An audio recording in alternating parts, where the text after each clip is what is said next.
Do we call it the Chocolat series, or what do you call it?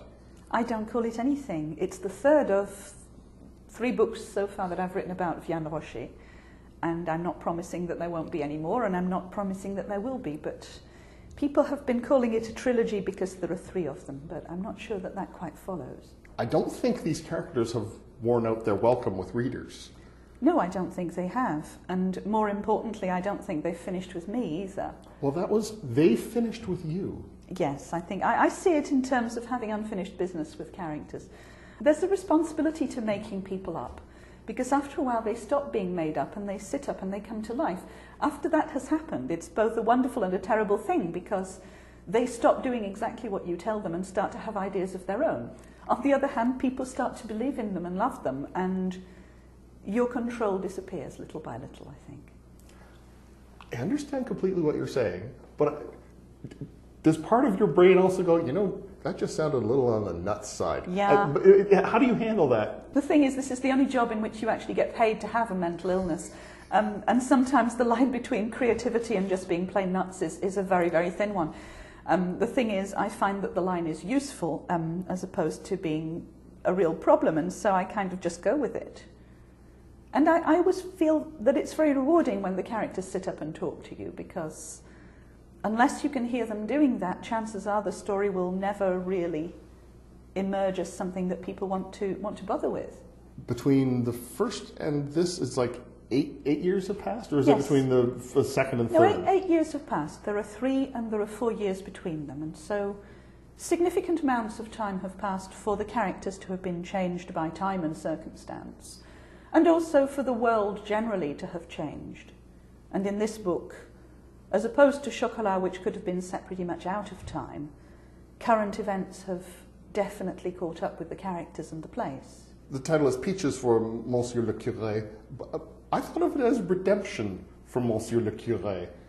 Is that too much to load on it? No, I think you're right, although I'm not sure exactly what needed to be redeemed. I think a lot of people took Chocolat to be a black and white story in which there was a good guy and a bad guy. This, I think, was a simplistic interpretation of something, because I never felt Renaud was the bad guy. I mean, admittedly, I think he's wrong, but he is somebody who is doing right according to his lights, dim as they may be. And so there was never any idea of it being a good versus evil story. However, in this book, Renaud has grown. He's not changed enormously, I have to say. He's still a bit misogynistic. He's still rather bad with people. He's still uncomfortable with what's different, but he is a lot softer, and he gets to have a little adventure of his own and to show to advantage, and you get to see a little more of his internal workings and to understand why he is the way he is. I liked his warts, and I don't remember liking him at the end of Chocolat, but I'm fond of him. Yes, I'm fond of him too. In that kind of difficult uncle sort of, where you go, well, but that's just the way he is. Exactly. But I always felt this about him too. I was fond of him in Chocolat as well. And I always knew that at some point he would have a little watershed moment in which he would partially break down and begin to understand that the world is not in these extremely rigorous shades of black and white that he assumes at first that it is. And so, you know, I think I was starting with rather more fondness for Renaud than most people had. When she goes back to the town, she finds a chocolate shop, a burnt-out wreck. And that's not giving too much away, I don't think, is it? No, it's not. It's one of the changes I was talking about. And I think the responsibility of dealing with fictional people and fictional places is more or less the same. Sometimes things happen and you don't want them to. It would have been nice to have gone back to Lasquenet and found it unchanged, but I think it's a testament to how real it's become in my mind that I knew that wasn't going to be possible. And so I had to measure the level of change that I could bear with the kind of story I wanted to tell. And let's face it, change is terribly uncomfortable a lot of the time, but it also drives story. You can't have a story without change. And so the first change is the arrival of a Moroccan Muslim community who have gradually settled across the river and have become part of the village. And the second change is the arson attack on Vianne's old chocolate shop, which of course hasn't been a chocolate shop for some time. Yeah, I really liked the intrusion of the real world into this. And at first it was like, how could she?